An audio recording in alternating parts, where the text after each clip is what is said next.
स्वरों की पावन धरती से निकलकर जनपद इलाहाबाद ही नहीं पूरे प्रदेश में समाजवादी क्रांति आवेदन के साथ जो आज इस पावन गांव में बहुत ही पूजनीय पंडित जनेश्वर मिश्रा के जन्मदिन पर आप लोगों को बुला करके समाजवाद का संदेश देने का काम किया, ऐसे आदरणीय साथी धनीलाल यादव जी को और भी बधाई देना चाहूंगा कि चूंकि आज की तारीख केवल सोरो गांव में ही नहीं, ये 5 तारीख पूरे देश में ही नहीं पूरे विश्व स्तर पर आज चर्चित है। जहां एक तरफ इस देश के ढोंगी लोग राम पूजन की आरती उतार रहे हैं, वहीं धन्यवाद के पात्र हैं आदरणीय धनीलाल यादव जी कि जनेश्वर मिश्रा जो जन से थे आज जन पूजन कर रहे हैं अपने पवित्र गांव में, इसलिए मैं बहुत बहुत बधाई देता हूं। यहां पर उपस्थित समाजवादी विरोधा समाजवाद की ओर क्रांति लाने वाले इस क्षेत्र के अद्भुत रत्न बाबूजी जो कार्यक्रम की अध्यक्षता कर रहे हैं आदरणीय रामदुलार यादव जी, और हम लोगों का अहोभाग्य है, सौभाग्य है कि इस पावन धरती पर प्रोफेसर साहब जिनकी ज्ञान पटुता एक प्रखर वक्ता के रूप में पूरे देश में जाना पहचाना जाता है, ऐसे परम सम्माननीय पूज्य प्रोफेसर कृष्ण मुरारी यादव जी और इसी कार्यक्रम में उपस्थित हैं हमारे अग्रज भी हैं जिनका मार्गदर्शन हम लोगों को बराबर मिलता है। कम्युनिस्ट और समाजवाद का पाठ डॉक्टर हरिनाथ सिंह जी, और इस कार्यक्रम का कितना अच्छा संचालन हमारे छोटे भाई अनुज आदरणीय अशोक अंजान जी, और उसी हम सफर साथियों में आदरणीय राकेश यादव जी जिनका उद्घाटन भाषण आप लोगों ने सुना, बड़े भाई त्रिलोकीनाथ जी, और इस कार्यक्रम में उपस्थित हमारे मुराद अली जी जो हमारे विधानसभा के प्रमुख नेता हैं, बाबा रामयज्ञ जी, सालू यादव जी, हमारे इस गांव के पूर्व प्रधान आदरणीय प्रदीप कनौजिया जी, और भी हमारे पूज्य पिता तुल बुजुर्गों नौजवान साथियों, दिनेश यादव जी करुआडी जो समाजवादी के प्रमुख नेता हैं। साथियों, कौन रोक सकेगा, कौन रोक सकेगा ये सब दरिया तूफानी, मेहनत कर इंसान चला है करने अपनी कुर्बानी। आज चले हम खेल खेलने, जलते हुए अंगारों से बदला हमें चुकाना है पूंजीपति हत्यारों से। समाजवाद क्यों जरूरी है, समाजवादी इस देश में क्यों आवश्यक है, बहुत महत्वपूर्ण टॉपिक हमारे आयोजकों ने दिया है। मैं बधाई देता हूं, समझने की जरूरत है। गांव में रहने वाले, झुग्गी झोपड़ियों में रहने वाले लोगों को समझने की जरूरत है कि आखिर इस देश में समाजवाद क्यों जरूरी है, और समाजवाद इसलिए जरूरी है। मैं उदाहरण के साथ बताना चाहूंगा, एक सोरो जैसा गांव ही था, यहां का गांव नहीं है, जनपद इलाहाबाद का गांव नहीं है, और कहीं का गांव है,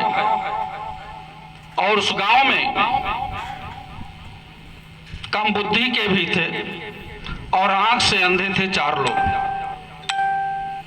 और 4 लोग अंधे थे, और अंधे के साथ साथ वो गंदे थे। और गंदे इसलिए थे कि इस देश में मैला ढोने वाला आदमी वो सबसे नीच माना जाता है इस वर्ण व्यवस्था के चक्कर में। आज इस वर्ण व्यवस्था के चक्कर में जो देश की वर्ण व्यवस्था है,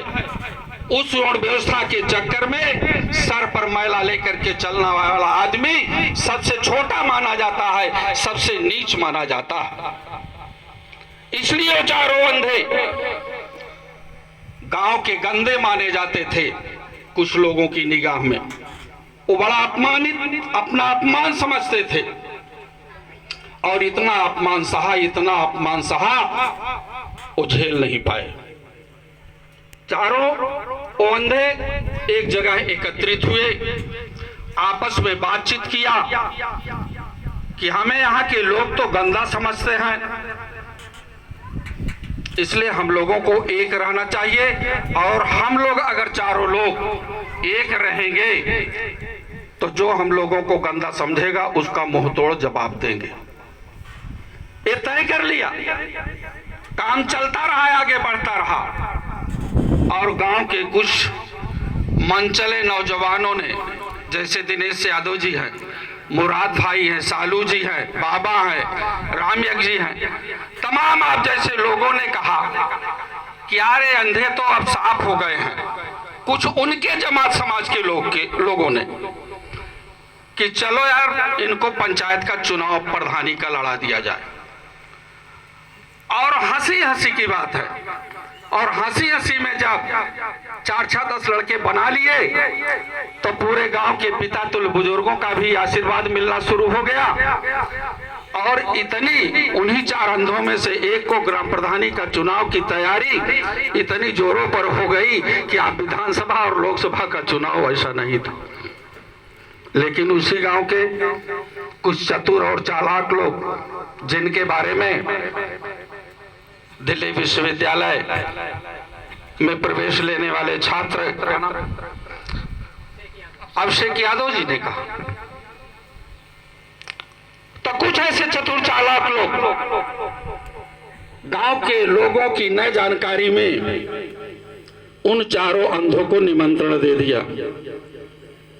और निमंत्रण दे करके अपने घर पर बुला लिया, और खूब हलवा पूड़ी, लड्डू, मिठाई, जितने व्यंजन होते हैं सब व्यंजनों का प्रकार तैयार हो गया, जैसे आज अयोध्या में। और बेचारे समझ नहीं पाए, और उसके बाद चले गए। और जब व्यंजन महापूड़ी उड़ी की देसी घी की अच्छी महक आई तो बड़े खुश हो गए, मुंह में लार भी आना शुरू हो गया। जैसे 15 लाख के चक्कर में मुंह में लार भी आना शुरू हो गया, और उस चतुर व्यक्ति ने एक लाइन में बर्तन दे दिया, थाली दे दिया, थाली पत्तल, और एक थाली पर पूड़ी कचौड़ी मिठाइयां रख दी, एक बर्तन पर रख दिया गया, और धीरे धीरे कहा कि भोग लगा लो। लोटा टनटनाया गया। तो देखिए यहाँ पर क्या हुआ है कि जिस व्यक्ति को थाली दी गई थी, एक व्यक्ति को, उसकी थाली को नीचे से, चूंकि अंधे थे देख नहीं रहे थे, नीचे से उसकी थाली को दूसरे व्यक्ति को दे दिया गया, और दूसरे से तीसरे को, तीसरे से चौथे को दे दिया गया, और चौथे के बाद वो चतुर व्यक्ति उस थाली को खुद ले लिया और घोलोटा टनटनाया और भोग लग गया, और वो तो कायदे से खा गया। ये 4 अंधे अब तो देख रहे हैं 4 अंधे कि तो परसा गया है, पूड़ी देखा भी गया, मतलब तोया गया, तो देखा गया कि ये पूड़ी है, मिठाई है, महक है, तो हो न हो उनके बगल में तो कोई है नहीं। पहले वाले अंधे ने अपने बगल वाले दोस्त को मारा एक चाटा, बड़ी तेजी से एक चाटा मारा। तो उसने कहा तुम्हें मुझको क्यों मार रहा है? कहा तूने मेरी पूड़ी हजम कर लिया। कहीं साले हमने दोनों बार पूरी नहीं लिया, जब एक चाटा मारा तो वो भी मार दिया अपने को। तो सोचा कि भैया हमारा तो गायब है, तुम्हारे बगल वाला लिया होगा। बगल वाले को मारा चाटा, तीसरा भी जगड़ गया और तीसरे ने चौथे वाले को मारा। पूरी कोई नहीं पाया, पूरी कोई नहीं पाया और चारों में दुश्मनी हो गई। तो आज भी हमारा यह समाजवाद क्यों जरूरी है? ये समाज भ्रमित है और इतना भ्रमित है, तुम्हारा हिस्सा कौन ले रहा है? 90 और 10 की लड़ाई में आप समझो कि तुम्हारा हिस्सा कौन ले रहा है? 10% के वो लोग जिनके पास पूरी जमीन 90% है, 10% लोगों के पास 90% पूरी जमीन है,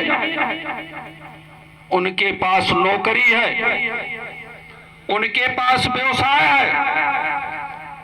और 90% लोगों के पास 10% भी कायदे से न तो जमीन है, न तो उनका मकान है, न तो उनके बच्चे कायदे से पढ़ लिख पा रहे हैं। इसलिए समाजवाद जरूरी है। और जिस दिन आप समझोगे, दिग्भ्रमित रहोगे, थोड़ी थोड़ी लालच में, थोड़ी थोड़ी लालच में अगर आप बटे रहोगे, बहुत भी अन्य समाज के लोग भी, पिछड़े समाज के या दलित समाज के लोग होंगे आज इस पावन जयंती पर पंडित जनेश्वर मिश्रा के, आपको समझना होगा। और जब तक नहीं समझेंगे, इस समाजवाद का पाठ हमारे प्रोफेसर साहब ने बखूबी बताने का काम किया है। थोड़ा तबीयत अस्वस्थ होने के कारण, नहीं तो बहुत अच्छी चीजें बहुत देर तक बताते। महात्मा गौतम बुद्ध राजा के बेटे थे, राजकुमार थे।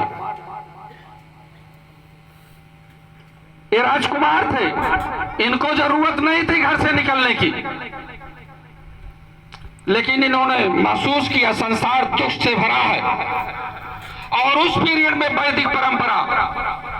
जो पाखंडवाद था, जो पिछड़े जमात और दलित जमात के लोगों का शोषण कर रहा था, जिन पे पास केवल मजदूर रहा करता था, ऐसे लोगों के खिलाफ जब उन्होंने अपने विचारधारा का श्री गणेश किया, एक लंबे समय के बाद इसी बनारस की धरती पर एक साहित्यकार पैदा हुआ, जिन्हें कबीर के नाम से आज भी पूरे विश्व में जाना और पहचाना जाता है। मध्यकाल का वह इतिहास जहां पर हिंदू और मुसलमानों में विषमता की काई पड़ी जा रही थी, जहां पर एक दूसरे के साथ सौतेला व्यवहार किया जा रहा था, धन्यवाद उस युग के कवि संत कबीरदास जी ने अपने साहित्य के माध्यम से जो लेखनी दी है, वो आज केवल भारत को ही रोशनी नहीं दे रहा है, पूरे देश को रोशनी देने का काम कर रहा है। आज उन्हीं के चलते हुए आधुनिक काल में हमारे डॉक्टर भीमराव अंबेडकर, बाबा साहब डॉक्टर भीमराव अंबेडकर जी, डॉक्टर राम मनोहर लोहिया जी जैसे लोग पैदा हुए, जयप्रकाश नारायण जी पैदा हुए, जेबी किरलानी जी पैदा हुए, तमाम ऐसे योद्धा पैदा हुए जिन्होंने गांव में रहने वाले उन दबे कुचले लोगों के लिए, जिनके लिए पढ़ने का स्थान नहीं है, पीने का पानी नहीं है, खाने के लिए राशन नहीं है, ऐसे लोगों की आवाज बन करके स्वतंत्रता के पहले भी आवाज बने और स्वतंत्रता के बाद भी भारतीय संविधान बाबा साहब डॉक्टर अंबेडकर ने दे करके इस बात का मुंह तोड़ जवाब दे दिया कि अब यहाँ का दलित और पिछड़ा पीछे नहीं रहेगा, वो आगे चलने का काम करेगा। इतनी तमाम सारी व्यवस्था देने के बाद भी सन 1993 ईस्वी में जब 27% आरक्षण पिछड़ी जातियों का मिला, और वो भी सभी क्षेत्रों में नहीं, बहुत सारी कुर्बानियों को देने के बाद मिला, लेकिन आज वर्तमान सरकार में वो बाबूजी जानते हैं, बाबू रामदुलार यादव जी जानते हैं, उस लड़ाई में केवल शिरकत नहीं किए हैं, डंडे भी खाए हैं, हथौड़े भी खाए हैं। काका कालालकर की रिपोर्ट जो है बंदोबस्ते में पड़ी रही, मंडल कमीशन की रिपोर्ट बंदोबस्ते में पड़ी रही। वो जाकर के 47 के बाद 93 में जाकर के 27% आरक्षण जो है पिछड़ी जातियों का मिला। कुछ मिडिल क्लास के लोग जब अपने बच्चों को अच्छी तामील देना शुरू किए, पढ़ाना लिखाना शुरू किए, उनके बच्चे भी कहीं ना कहीं आईएएस और पीसीएस के रूप में दिखाई दे, ये संकल्प न लेकर के जब अपने बच्चों को शहरों में भेजे और गली और कीचों में भेजा, तो मैं धन्यवाद देना चाहूंगा कि इस प्रदेश के पूर्व मंत्री मुख्यमंत्री आदरणीय मुलायम सिंह यादव जी को कि गांव के बच्चे अंग्रेजी नहीं जानते हैं। गांव के बच्चे को 6 से अंग्रेजी की शिक्षा दी जाती है और शहर के बच्चों को कक्षा 1 से शिक्षा दी जाती है। गांव के बच्चे अंग्रेजी नहीं जानते हैं। उन्होंने उत्तर प्रदेश के लोक सेवा आयोग से अंग्रेजी को हटा करके अंग्रेजी मीडियम के परीक्षा को समाप्त करके हिंदी मीडियम को करने का काम किया, जो आज हमको कहीं न कहीं अपने लोग एसडीएम के रूप में मिल जाते हैं, कहीं न कहीं तहसीलदार और कहीं न कहीं किसी रूप में मिल जाते हैं। लेकिन ये पिछड़े जमात के लोगों एक कान खोल करके सुन लेना, अब नहीं पाओगे, अब नहीं पाओगे 27% का आरक्षण। और 27% का आरक्षण आज भी 21% है, 21%। उसके बाद छाया आपका खाली जा रहा है, छाया आपका खाली जा रहा है। और एक खाली पर ऐसे लोग भर दिए जाते हैं जिनको कि जिनके लगभग 95% लोग हैं। इसलिए मैं कहना चाहूंगा कि पिछड़े समाज के लोगों ये मत समझो। और कुछ लोग हमारे बीच में आकर के, जैसे हमने 4 अंधों की बात बताई, ऐसे लोग पिछड़ी जातियों के बीच में जाएंगे, कहीं बिंदों के बीच में जाएंगे, निषादों के बीच में जाएंगे, कहीं पालों के बीच में जाएंगे, कहीं पटेलों के बीच में जाएंगे, कहीं तमाम लोहार कुम्हार धोबी के घर पर जाएंगे और ये बता देंगे कि तुम्हारा हिस्सा तो यादव मार ले गया, तुम्हारा हिस्सा यादव मार ले गया। और यहाँ पर उपस्थित लोगों से मैं कहना चाहूंगा, आज आईएएस का रिजल्ट आया, कल आईएएस का रिजल्ट आया, कल आईएएस का रिजल्ट आया है। आप जाओ नरेंद्र मोदी से पूछ लो कितना पक्षपात यादवों को किया है। 17 यादव आईएएस में चयनित हुए हैं। आप बताओ, केवल बालक ही नहीं बालिकाएं, केवल बालक ही नहीं बालिकाएं भी चयनित हुई हैं। लेकिन इस कंपटीशन के जमाने में जो व्यवस्था भारतीय जनता पार्टी ने दिया है, जो नरेंद्र मोदी ने एक प्रस्ताव बनाया है, आप उसको सुन लीजिए कि अगर जो नौकरी करते होंगे, जो सरकारी वेतन पाते होंगे, वो तो लिखा पढ़ी में है, लिखा पढ़ी में है। आपकी खेती की इनकम जोड़ी जाएगी वेतन में, आपकी खेती की इनकम वेतन में जोड़ा जाएगा। और वह वेतन और कृषि से जुड़ा हुआ आय यदि साल में 8 लाख से अधिक होगा तो आपका बेटा, चाहे वो पीसीएस होगा, चाहे आईएएस होगा, या छोटी छोटी तमाम ऐसी नौकरियां हैं, उनमें आरक्षण नहीं पाएगा। और ये भी बात जान लीजिए, केवल नौकरी और कृषि को जोड़ करके ही नहीं, अगर आप नौकरी नहीं करते हैं, नौकरी नहीं करते हैं, तो कहीं आपके पास 5 एकड़ जमीन है, उसमें बढ़िया आलू लगा दिया है, बढ़िया गन्ना की खेती कर लिया है, अगर उस खेती से भी 8 लाख से अधिक इनकम आपको अधिकारी आकर के दिखा देता है, तो किसान भी आरक्षण का हिस्सा नहीं पाएगा। तो आप बाबा साहब ने संविधान दिया, डॉक्टर लोहिया ने 100 में 60 की हिस्सेदारी की बात की, लोकसभा में आवाज बनी, और हमारे अपने नेता आदरणीय मुलायम सिंह यादव ने इसीलिए तो कन्या विद्या धन दिया था कि गांव की हमारी बेटियां नहीं पढ़ पाती हैं, इंटर पास 20-20 हजार रुपया दिया। आदरणीय अखिलेश यादव ने तमाम इतनी अच्छी अच्छी योजनाएं दी। गाते रहो, मोबाइल फेसबुक पर डालते रहो और ये आवाज दिल्ली तक चली जाएगी, ऐसा मत समझिएगा। ये आपकी सोशल मीडिया की बात जो एक दूसरे से मिल मिलाप कर लेते हो, ये बहुत अच्छी बात है, मैं बधाई देता हूं उसके लिए। लेकिन जब तक आदरणीय नेताजी के उन विचारों को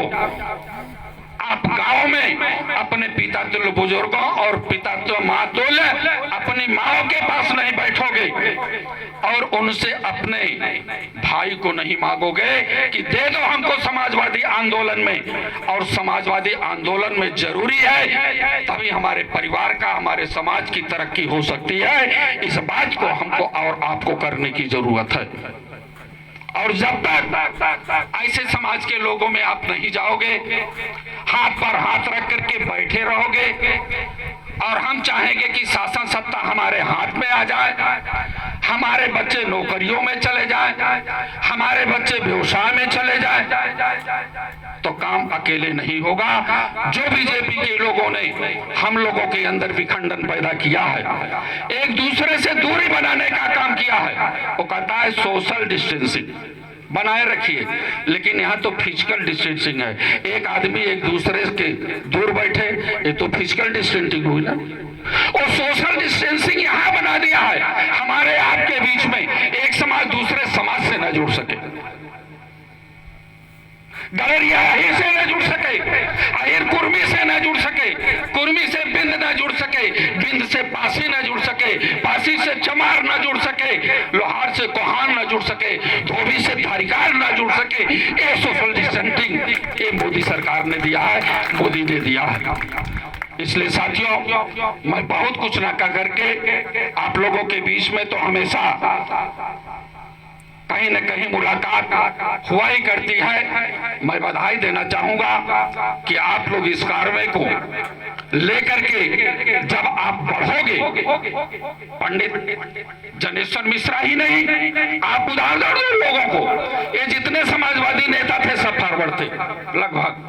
जयप्रकाश नारायण जी, जेवी किफरानी जी, पंडित राहुल सांस्कृतायन